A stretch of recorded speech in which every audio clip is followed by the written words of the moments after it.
കൂടുതൽ വാർത്തകളും വീഡിയോകളും കാണാൻ ഈ ചാനൽ സബ്സ്ക്രൈബ് ചെയ്യുക. കൂടെ ബെൽ ബട്ടൺ അമർത്തുക. നമസ്കാരം. നമ്മൾ ചില പുതിയ വിഷയങ്ങളെ പറ്റിയാണ് ഇപ്പോൾ സംസാരിക്കുന്നത്. ജ്യോതിഷത്തിൻ്റെ അനേക കാലങ്ങളായുള്ള കൺസൾട്ടിങ്ങിൻ്റെ വിവിധ ഘട്ടങ്ങളിൽ പലരും പറഞ്ഞിട്ടുള്ള ഒരു കാര്യമാണ് ഇവിടെ ചർച്ച ചെയ്യാൻ പോകുന്നത്. ഞങ്ങൾ ദിവസവും കൃത്യനിഷ്ഠയോടുകൂടി പ്രാർത്ഥിക്കാറുണ്ട്, പക്ഷെ അതിൻ്റെ ഫലം കിട്ടുന്നില്ല. ചിലർ പറയുന്നു ഞങ്ങൾ പതിവായി ലളിതാ സഹസ്രനാമം നിലവിളക്ക് കൊളുത്തി വെച്ച് പ്രാർത്ഥിക്കുന്നുണ്ട്. മാസങ്ങളും വർഷങ്ങളുമായിട്ട് ചെയ്യുന്നവരുണ്ട്, പക്ഷേ ഫലം കിട്ടുന്നില്ല. മറ്റു ചിലർ ഞങ്ങൾ പതിവായി വിഷ്ണു സഹസ്രനാമം ചൊല്ലുന്നു, അത് കഴിഞ്ഞ് ഇന്നിന്ന കീർത്തനങ്ങൾ ചൊല്ലുന്നു, ഒരു ഫലവും കിട്ടുന്നില്ല. വേറെ പലരും അവരവരുടെ ഇഷ്ട സാഹചര്യമനുസരിച്ച് വ്യത്യസ്തങ്ങളായ ഒട്ടേറെ പ്രാർത്ഥനകൾ കൃത്യനിഷ്ഠയോടുകൂടി ചൊല്ലുന്നുണ്ട്, പ്രാർത്ഥിക്കുന്നുണ്ട്. പക്ഷേ അവർ ആഗ്രഹിക്കുന്ന ജീവിത നേട്ടം ഉണ്ടാകുന്നില്ല എന്നുള്ളതാണ് അതിൻ്റെ പരിണതഫലം. എന്താണ് ഇതിന് കാരണം? ഒരല്പം വിശദമായിട്ട് തന്നെ ഇത് പറയേണ്ടി വരും. നമ്മുടെ നാട്ടിൽ പണ്ടൊരു പഴഞ്ചൊല്ലുണ്ട്, മനം പോലെ മംഗല്യം.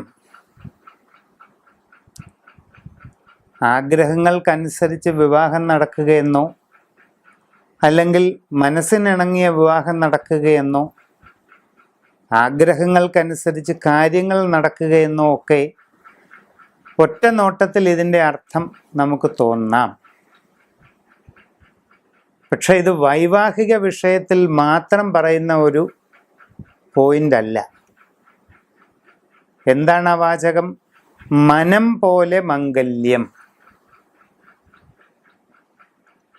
അല്ലാതെ ജപം പോലെ മംഗല്യമെന്നോ പ്രാർത്ഥന പോലെ മംഗല്യമെന്നോ അല്ല. അപ്പം ഇവിടെ പറയുന്ന മംഗല്യം എന്നുള്ളത് വിവാഹം മാത്രമല്ല ഉദ്ദേശിക്കുന്നത്. എല്ലാ തരത്തിലുമുള്ള മംഗളകരമായ അനുഭവങ്ങളെയും ആ സകലം കോട്ട് ചെയ്ത് പറയുന്നതാണ് മംഗല്യം. അതെപ്രകാരമാണ്? മനം പോലെ. അപ്പം മനം പോലെയാണ് മംഗല്യം എന്ന് പറഞ്ഞാൽ മംഗളകരമായതെന്തും നിന്റെ മനസ്സിലുള്ള അതേ അളവിൽ അനുഭവത്തിൽ കിട്ടും എന്നാണ്. അപ്പോൾ മനസ്സിലുള്ളത് അനുഭവത്തിലേക്ക് പരിണാമം ചെയ്യപ്പെടുന്നു എന്ന് തന്നെയാണ് അതിൻ്റെ അർത്ഥം. മനസ്സിലുള്ളത് എന്നാണ് പ്രത്യേകം പറയുന്നത്, മനസ്സിലുണ്ടെന്ന് പറയുന്നതല്ല. അതിൻ്റെ അകത്ത് കുറച്ച് വ്യത്യാസമുണ്ട്. ഞാൻ ഇങ്ങനെയാണ് ചിന്തിക്കുന്നത്, ഞാൻ അങ്ങനെയാണ് ചിന്തിക്കുന്നത് എന്ന് പലരും പറയാറുണ്ടെങ്കിലും വാസ്തവത്തിൽ ഇങ്ങനെ പറയുന്ന പലരുടെയും ഉള്ളിൻ്റെ ഉള്ളിലെ ചിന്തകൾ അവർ പോലും അറിയാത്ത ഒരു പ്രത്യേക അവസ്ഥയിലാണ് പൊയ്ക്കൊണ്ടിരിക്കുന്നത്. അപ്പോൾ അങ്ങനെയുള്ള സാഹചര്യത്തിൽ എന്താണ് ഈ മനം പോലെ മംഗല്യം? അതിൻ്റെ വിശദീകരണത്തിലേക്ക് വരുമ്പോൾ ആദ്യം ഒരല്പം ശാസ്ത്രം പറയണം. നമുക്കറിയാം, നമ്മൾ സൗരയൂഥത്തിൻ്റെ ഒരു ഭാഗമാണ്. സൂര്യൻ എന്ന് പറയുന്നത് സൗരയൂഥത്തിൻ്റെ കേന്ദ്രമായിരിക്കുന്ന ഒരു കത്തിജ്വലിച്ചുകൊണ്ടിരിക്കുന്ന നക്ഷത്രമാണ്. ജ്യോതിഷത്തിലെ നവഗ്രഹങ്ങളിൽ പറയുന്ന ആദിത്യനല്ല ഇത്. നവഗ്രഹങ്ങളിൽ പറയുന്ന ആദിത്യൻ, ചന്ദ്രൻ, ചൊവ്വ, ബുധൻ എന്നൊക്കെ പറയുന്നത് ഓരോ മൂർത്തിത്വ ബോധങ്ങളാണ്. ഓരോ ഗ്രഹങ്ങളുടെ സ്വാധീന ശക്തികളെ ഉണ്ട് എന്ന് പരികൽപ്പന ചെയ്യപ്പെടുന്ന മൂർത്തിത്വ ബോധങ്ങളാണ് ആദിത്യൻ, ചന്ദ്രൻ, ചൊവ്വ തുടങ്ങിയത്. സൂര്യൻ്റെ ചൈതന്യം ഉൾക്കൊള്ളുന്ന ഒരു മൂർത്തി ബോധമാണ് ആദിത്യ ഭഗവാൻ. ചന്ദ്രൻ്റെ ചൈതന്യം ഉൾക്കൊള്ളുന്നതായിട്ട് പരികൽപ്പന ചെയ്യപ്പെടുന്ന ഒരു മൂർത്തി ബോധമാണ് ചന്ദ്രഭഗവാൻ. ഇങ്ങനെയാണ് നവഗ്രഹങ്ങളിലെ 9 ഗ്രഹങ്ങളുടെയും പരികൽപ്പന. എന്നാൽ സോളാർ സിസ്റ്റത്തിലുള്ള സൺ എന്ന് പറയുന്നത് സോളാർ സിസ്റ്റത്തിൻ്റെ സെൻട്രലായിരിക്കുന്ന കത്തിജ്വലിക്കുന്ന ഒരു സ്റ്റാറാണ്, ഒരു നക്ഷത്രമാണ്.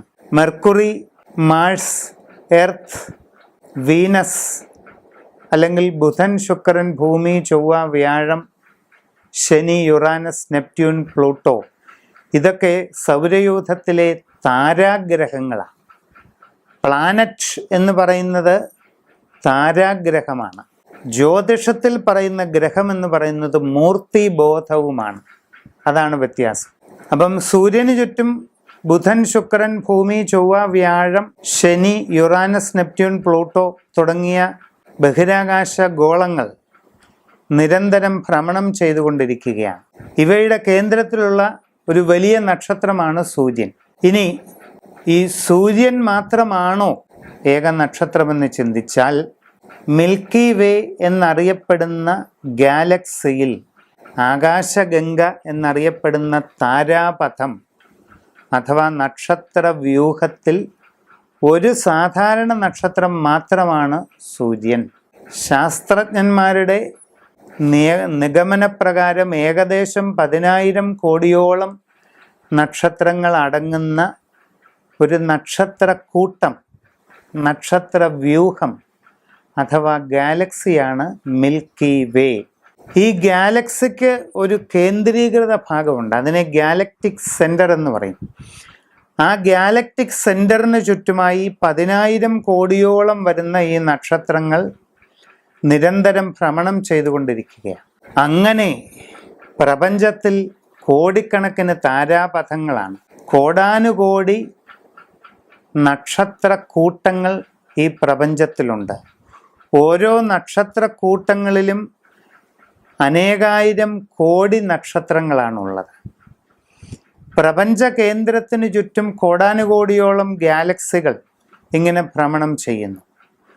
ഓരോ ഗാലക്സിയുടെയും കേന്ദ്രത്തിന് ചുറ്റുമായി കോടാനുകോടി നക്ഷത്രങ്ങൾ നിരന്തരം ഭ്രമണം ചെയ്യുന്നു. അങ്ങനെ ഭ്രമണം ചെയ്തുകൊണ്ടിരിക്കുന്ന ഓരോ നക്ഷത്രത്തിന് ചുറ്റും അനവധിയായ ഗ്രഹങ്ങളും ആ ഗ്രഹങ്ങളെ ചുറ്റി ഉപഗ്രഹങ്ങളും നിരന്തരം ഭ്രമണത്തിലാണ്. എല്ലാം കൂടെ ഒരു മഹാഭ്രമണം ഈ വിശ്വത്തിൽ ഇങ്ങനെ നടന്നുകൊണ്ടിരിക്കുക. ഇതിലേതെങ്കിലും ഒരു പ്ലാനറ്റ് അല്ലെങ്കിൽ ഒരു സ്റ്റാർ തങ്ങളുടെ സഞ്ചാരപഥത്തിൽ ഒരല്പം വേഗത കൂടുകയോ കുറയുകയോ ചെയ്താൽ ഇതെല്ലാം തമ്മിൽ കൂട്ടിയിടിക്കുന്ന ഒരു അനിതര സാധാരണമായ മഹാസംഘർഷത്തിലേക്ക് പോകും. പക്ഷേ അതൊന്നുമില്ലാതെ ആയിരക്കണക്കിന് പ്രകാശവർഷങ്ങളായി, ആയിരക്കണക്കിന് മില്യൺസ് ഓഫ് ഇയേഴ്സായി ഈ പ്രപഞ്ചം ഇതേ സ്ഥിതിയിൽ തുടർന്നുകൊണ്ടിരിക്കുകയാണ്.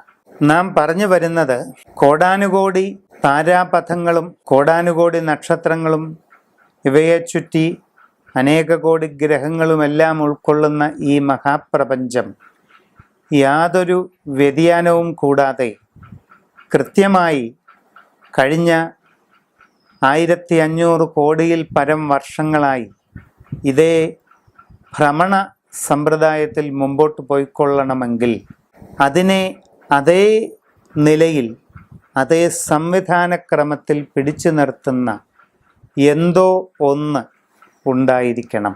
ആ എന്തോ ഒന്നിനെ നമ്മൾ ഒരു സുപ്രീം ഇൻ്റലിജൻസ്, ഈ മഹാപ്രപഞ്ചത്തെ മുഴുവൻ ഇതേ സംവിധാനത്തിൽ നിലനിർത്തി മുമ്പോട്ട് കൊണ്ടുപോകുന്ന ഒരു മഹാബുദ്ധി കേന്ദ്രം ആയിട്ട് സങ്കല്പിക്കാം. ആ സുപ്രീം ഇൻ്റലിജൻസിനെ നമുക്ക് കോസ്മിക് ഇൻ്റലിജൻസ് അല്ലെങ്കിൽ കോസ്മിക് കോൺഷ്യസ്നസ് എന്നൊക്കെ വേണമെങ്കിൽ പറയാം. അതിനെ നമ്മൾ മലയാളത്തിൽ പ്രപഞ്ചബോധം എന്ന് പറയുവാനാണ് കൂടുതൽ ഇഷ്ടപ്പെടുക. ഈ പ്രപഞ്ചത്തിലെ എല്ലാ സംവിധാനങ്ങളെയും ഇതേ നിലയിൽ കൃത്യമായി മുമ്പോട്ട് കൊണ്ടുപോയിക്കൊണ്ടിരിക്കുന്നത് നമുക്ക് ഊഹിക്കുവാൻ പോലും പറ്റാത്ത, നമുക്ക് ചിന്തിക്കുവാൻ പോലും പറ്റാത്ത, എന്താണെന്ന് നമ്മളുടെ ബ്രെയിനിന് ഒരു കാലത്തും നിർവചിക്കാൻ പറ്റാത്ത ഒരു മഹാബോധതലമാണ്, ഒരു പരമമായ ബോധകേന്ദ്രം. അതിൻ്റെ ഏതാനും നിസ്സാരമായ അംശം മാത്രമേ നമ്മളുടെ ബുദ്ധിയിൽ വരുന്നുള്ളൂ. ആ മഹാബോധതലത്തെയാണ് വ്യത്യസ്തമായ നാമധേയങ്ങളിൽ, വ്യത്യസ്തമായ ഭാവങ്ങളിൽ ദൈവം എന്ന് വിവക്ഷിക്കുന്നത്. ഇനി നമുക്കറിയാം, നമുക്കെല്ലാം മനസ്സിന് 3 തലങ്ങളുണ്ട്. ഒന്ന് ബാഹ്യ മനസ്സ്, പിന്നൊന്ന് സബ് കോൺഷ്യസ് മൈൻഡ് അഥവാ അവബോധ മനസ്സ്, പിന്നെ മറ്റൊന്ന് ഡീപ്പ് കോൺഷ്യസ്നെസ് അല്ലെങ്കിൽ ജാഗ്രത് മനസ്സ്. അപ്പം പുറമേ ഇപ്പം ഞാൻ എന്തൊക്കെയോ നിങ്ങളോട് പറഞ്ഞുകൊണ്ടിരിക്കുന്നു, നിങ്ങളത് കേട്ടുകൊണ്ടിരിക്കുന്നു. ഇത് കേൾക്കുന്നതിൻ്റെ ഇടയിൽ നിങ്ങൾക്ക് നിങ്ങളുടെ ജോലിയുടെ വിചാരങ്ങളുണ്ടാകാം, നിങ്ങളുടെ വീട്ടിലെ വിചാരങ്ങളുണ്ടാകാം, നിങ്ങളുടെ ബന്ധങ്ങളുടെ വിചാരങ്ങളുണ്ടാകാം, നിങ്ങളുടെ പണത്തിൻ്റെ വിചാരമുണ്ടാകാം. ഇത് പറയുമ്പോൾ എനിക്കും ഈ പറഞ്ഞ വ്യക്തിവികാരങ്ങളെല്ലാം കടന്നു വരാം. അപ്പം ഇങ്ങനെയുള്ള ചിന്തകളെല്ലാം കടന്നു പോകുന്നതാണ് ബാഹ്യ മനസ്സ്, എക്സ്റ്റേണൽ മൈൻഡ്. ആ ബാഹ്യ മനസ്സുകൊണ്ട് നമുക്ക് പൂർണ്ണമായിട്ടും നിയന്ത്രിക്കാൻ പറ്റാത്ത ഒരു മനസ്സ് നമുക്കുണ്ട്. അതാണ് ഉപബോധ മനസ്സ് അല്ലെങ്കിൽ സബ് കോൺഷ്യസ് മൈൻഡ്. പൂർണ്ണമായിട്ടും അത് അണ്ടർ കൺട്രോളിലല്ല. ഇപ്പം നാം ആഴമേറിയ ഉറക്കത്തിലായിരിക്കുമ്പോഴും നമ്മുടെ ഹൃദയം ഇടിക്കുന്നു, ശ്വാസകോശം വർക്ക് ചെയ്യുന്നു, ആന്തരികാവയവങ്ങളെല്ലാം വർക്ക് ചെയ്തുകൊണ്ടിരിക്കുന്നു. എന്നാൽ ഇയാൾ റെസ്റ്റ് എടുക്കുകയാണ്, ഞാനും ഒന്ന് റെസ്റ്റ് എടുക്കട്ടെ എന്ന് നമ്മുടെ ഹൃദയമോ ശ്വാസകോശമോ വിചാരിച്ചാൽ എന്ത് ചെയ്യും? അപ്പോൾ അങ്ങനെ നമ്മുടെ ഇന്നർ ബോഡി വർക്കിങ്ങിന് നിരന്തരം സാക്ഷിയായിക്കൊണ്ടിരിക്കുന്ന ഒന്നുണ്ട്, ഒരു മനസ്സുണ്ട്. ആ സമയത്ത് നമ്മുടെ ബാഹ്യ മനസ്സ് കൂർക്കം വലിച്ചുറങ്ങുക. പക്ഷെ ഉറങ്ങാത്ത ഒരു മനസ്സ് ഉറക്കത്തിലും നമുക്കുണ്ട്. അതാണ് സബ് കോൺഷ്യസ് മൈൻഡ് അല്ലെങ്കിൽ അവബോധ മനസ്സ്. ആ മനസ്സിന് നമ്മൾ അല്പം മുമ്പ് പറഞ്ഞ പ്രപഞ്ച മനസ്സുമായി, യൂണിവേഴ്സൽ മൈൻഡ് അഥവാ പ്രപഞ്ച മനസ്സ്, അതുമല്ലെങ്കിൽ പ്രപഞ്ചബോധം, അതുമായിട്ട് ഒരു വളരെ നിഗൂഢമായ കണക്ഷൻ ഉണ്ടെന്നാണ് മനഃശാസ്ത്രത്തിലും ആത്മീയ ശാസ്ത്രത്തിലും ആയിരക്കണക്കിന് സംവത്സരങ്ങളിൽ നടന്ന പഠനങ്ങളിലൂടെ വെളിവാകുന്നത്.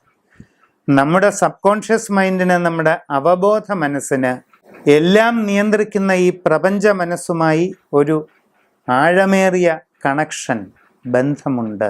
നമ്മളുടെ സബ് കോൺഷ്യസ് മൈൻഡിൽ ഉണ്ടാകുന്ന ചിന്ത എന്താണോ അത് അതേപടി നമ്മുടെ യൂണിവേഴ്സൽ മൈൻഡിലേക്ക് ട്രാൻസിറ്റ് ചെയ്യപ്പെടുകയാണ്. നമ്മുടെ ഉപബോധ മനസ്സിൽ രൂപം കൊള്ളുന്ന ചിന്തകൾ അതേ തലത്തിൽ പ്രപഞ്ച മനസ്സിലേക്ക് പരിണാമം ചെയ്യപ്പെട്ടുകൊണ്ടിരിക്കുകയാണ്, പ്രസരണം ചെയ്യപ്പെട്ടുകൊണ്ടിരിക്കുകയാണ്. നമ്മളുടെ ഉപബോധ മനസ്സിൽ നിന്ന് പ്രപഞ്ച മനസ്സിൽ എത്തിച്ചേരുന്നത് എന്താണോ അത് അവിടെ റിയാലിറ്റിയിലേക്ക് വരികയാണ്. പ്രപഞ്ച മനസ്സിൽ ഏതൊരാശയം നമ്മളിൽ നിന്നും എത്തിച്ചേരുന്നുവോ അത് യാഥാർത്ഥ്യമായി തീരും. എവിടേക്കാണ് പറയുന്നത്? മനം പോലെ മംഗല്യം. ആ മംഗല്യം പ്രപഞ്ച മനസ്സിൽ നിന്ന് വരേണ്ടതാണ്. എല്ലാം നയിച്ച് നിയന്ത്രിക്കുന്ന ആ പ്രപഞ്ചബോധമാണ് നമുക്ക് ആ മംഗല്യത്തെ തരേണ്ടത്. അതെങ്ങനെയാണ്? മനം പോലെയാണ്. ആ മനം എന്ന് പറയുന്നത് നമ്മുടെ സബ് കോൺഷ്യസ് മൈൻഡ് അല്ലെങ്കിൽ ഉപബോധ മനസ്സാണ്. ഉപബോധ മനസ്സിൽ ആഴത്തിൽ വേരിറങ്ങിയത് എന്താണോ അത് പ്രപഞ്ച മനസ്സിലേക്ക് പ്രസരണം ചെയ്യപ്പെടുകയും അത് ഏതാനും സമയങ്ങൾക്കുള്ളിൽ യാഥാർത്ഥ്യമായി തീരുകയും ചെയ്യും. അപ്പോൾ പിന്നെ പ്രാർത്ഥിക്കുന്നതൊന്നും നടക്കാത്തത് എന്താണ്? അതെല്ലാം വെറും തത്തമ്മേ പൂച്ച പൂച്ച എന്നൊരു തത്ത പറയുന്നത് പോലെയാണ് നമ്മളുടെ പ്രാർത്ഥനകൾ അധികവും. തത്തമ്മേ പൂച്ച പൂച്ച എന്ന് നമ്മൾ പറഞ്ഞു പരിശീലിപ്പിച്ച ഒരു തത്ത പറയുകയാണ്. പക്ഷേ സത്യത്തിൽ അതിനെ കളിപ്പിക്കാൻ വേണ്ടി നമ്മൾ പറയുന്നതാണെന്നോ അഥവാ യഥാർത്ഥത്തിൽ ഒരു പൂച്ച വരുന്നുണ്ടെന്നോ ഒന്ന് കണക്കുകൂട്ടി പറയുന്നതല്ല. നമ്മളിപ്പോൾ ഒരു തത്തയെ കൊണ്ട് തത്തമ്മേ പൂച്ച പൂച്ച എന്നിങ്ങനെ പറയുന്നു. ആ തത്ത അങ്ങനെ പറയുന്നു. അത് പറഞ്ഞുകൊണ്ടിരിക്കുന്ന സമയം ഒരു യഥാർത്ഥ പൂച്ച അങ്ങോട്ട് വന്നാലോ ഈ തത്ത നിന്ന നിപ്പിൽ ആ പറച്ചിൽ നിർത്തും. അത് പേടിച്ചരണ്ട് വല്ലാത്ത ഒരു ഭാവത്തിലേക്ക് മാറും. ഇതാണ് യാഥാർത്ഥ്യം. അപ്പം അന്തരാർത്ഥം അറിഞ്ഞല്ല തത്ത അത് പറയുന്നത്. അതുപോലെയാണ് മനുഷ്യരുടെ പ്രാർത്ഥനകൾ അധികവും. അപ്പം നമ്മൾ നമ്മളുടെ വായ് കൊണ്ടെന്ന് പറഞ്ഞാൽ പോരാ, നമ്മൾ നമ്മളുടെ ശബ്ദമെടുത്ത് പറഞ്ഞാലും പോരാ, പ്രാർത്ഥിച്ചാലും പോരാ. പ്രാർത്ഥനകൾ നമ്മളുടെ ബാഹ്യ മനസ്സിൽ കൂടി കടന്നുപോയാലും അതിന് ഫലമുണ്ടാവില്ല. പിന്നെ എന്താണ്? മനസ്സിൻ്റെ ആഴമേറിയ തലങ്ങളിലേക്ക് പോകണം. അങ്ങനെ പോകണമെങ്കിൽ ഹൃദയം കൊണ്ട് പ്രാർത്ഥിക്കണമെന്ന് പറയും. ഞാൻ ഒരിക്കൽ ഒരു ആചാര്യനോട് ചോദിച്ചു, നമ്മൾ ഏത് ഭാഷയിൽ പ്രാർത്ഥിക്കുന്നതാണ് നല്ലത്? അദ്ദേഹം ഒറ്റ വാചകം പറഞ്ഞു, നിങ്ങൾ ചിന്തിക്കുന്ന ഭാഷയിൽ പ്രാർത്ഥിക്കണം. നമ്മൾ ചിന്തിക്കുന്ന ഭാഷ ഏതാണോ ആ ഭാഷയിൽ പ്രാർത്ഥിക്കണം. അപ്പം നമുക്ക് ആ പ്രാർത്ഥനയിൽ ഒരു വിശ്വാസം ഉണ്ടാകും. നമ്മൾ പ്രാർത്ഥിക്കുന്നത് നമ്മൾ 100% ഡെപ്തോടുകൂടി വിശ്വസിച്ച് തന്നെ പ്രാർത്ഥിക്കണം. അതാണ് മുട്ടുവിൻ തുറക്കപ്പെടും എന്നൊക്കെ പറയുന്നതിൻ്റെ അർത്ഥം. അതാണ് മുട്ടുവിൻ തുറക്കപ്പെടും. യാന്ത്രികമായി പോയി വാതിലിൽ മുട്ടാനല്ല ആ പറയുന്നത്. നിങ്ങളുടെ ഹൃദയ കവാടത്തിൽ മുട്ടുക. എന്തുകൊണ്ട്? അടിയുറച്ച വിശ്വാസമാകുന്ന, ദൃഢവിശ്വാസമാകുന്ന വിരലുകൾ കൊണ്ടൊന്ന് മുട്ടി നോക്കൂ. ആ ഹൃദയ കവാടങ്ങൾ തുറക്കും. ഹൃദയത്തിനുള്ളിലിരിക്കുന്ന ജഗദീശ്വരൻ നിങ്ങളോട് സംവദിക്കുമെന്നാണ് ആ പറഞ്ഞതിൻ്റെ അർത്ഥം. അപ്പോൾ പ്രാർത്ഥനകൾ മനസ്സുകൊണ്ടാവരുത്, വാക്കുകൊണ്ട് ഒട്ടുമാകരുത്. പിന്നെ എന്താണ്? ഹൃദയത്തിൻ്റെ ഉള്ളിൽ നിന്ന് വിത്ത് ഇമോഷൻ ആൻഡ് ഇമാജിനേഷൻ. എന്താണ് വിത്ത് ഇമോഷൻ ആൻഡ് ഇമാജിനേഷൻ?